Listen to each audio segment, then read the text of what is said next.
The steam car. The successes and failures of the Doble brothers and their steam cars. A. When primitive automobiles first began to appear in the 1800s, their engines were based on steam power. Steam had already enjoyed a long and successful career in the railways, so it was only natural that the technology evolved into a miniaturized version which was separate from the trains. But these early cars inherited steam's weaknesses along with its strengths. The boilers had to be lit by hand, and they required about 20 minutes to build up pressure before they could be driven. Furthermore, their water reservoirs only lasted for about 30 miles before needing replenishment.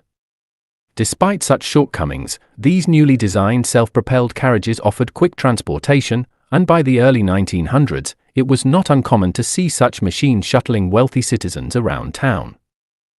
B. But the glory days of steam cars were few. A new technology called the internal combustion engine soon appeared, which offered the ability to drive down the road just moments after starting up.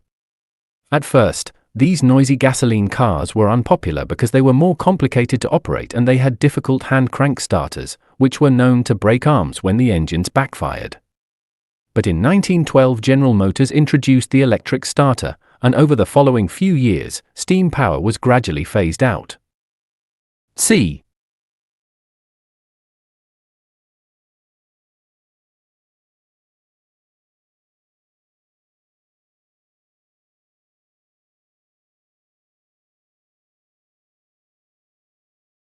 Even as the market was declining, the brothers made one last effort to rekindle the technology. Between 1906 and 1909, while still attending high school, Abner Doble and his three brothers built their first steam car in their parents' basement. It comprised parts taken from a wrecked early steam car but reconfigured to drive an engine of their own design. Though it did not run well, the Doble brothers went on to build a second and third prototype in the following years. Though the Doble boys' third prototype, nicknamed the Model B, still lacked the convenience of an internal combustion engine, it drew the attention of automobile trade magazines due to its numerous improvements over previous steam cars. The Model B proved to be superior to gasoline automobiles in many ways. Its high-pressure steam drove the engine pistons in virtual silence, in contrast to clattering gas engines which emitted the aroma of burned hydrocarbons. Perhaps most impressively, the Model B was amazingly swift. It could accelerate from 0 to 60 miles per hour in just 15 seconds, a feat described as remarkable acceleration by Automobile magazine in 1914. D. The following year, Abner Doble drove the Model B from Massachusetts to Detroit in order to seek investment in his automobile design, which he used to open the General Engineering Company. He and his brothers immediately began working on the Model C, which was intended to expand upon the innovations of the Model B. The brothers added features such as a key-based ignition in the cabin, eliminating the need for the operator to manually ignite the boiler.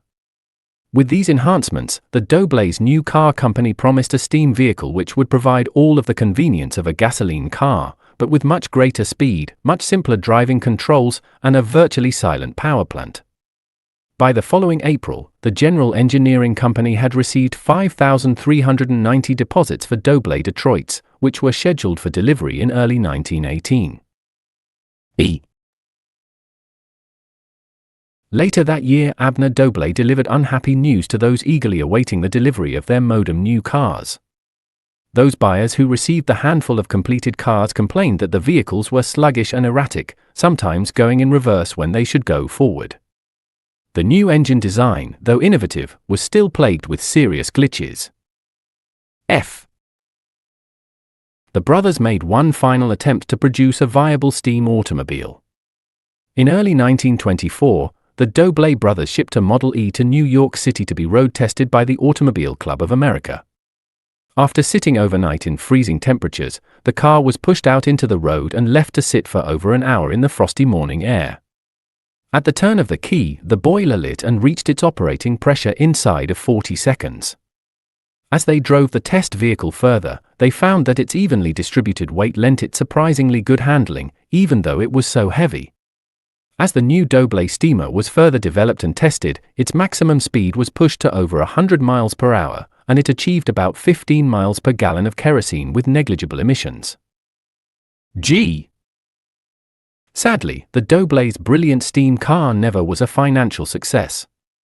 Priced at around $18,000 in 1924, it was popular only among the very wealthy. Plus, it is said that no two models were quite the same, because Abner Dobley tinkered endlessly with the design. By the time the company folded in 1931, fewer than 50 of the amazing Model E steam cars had been produced.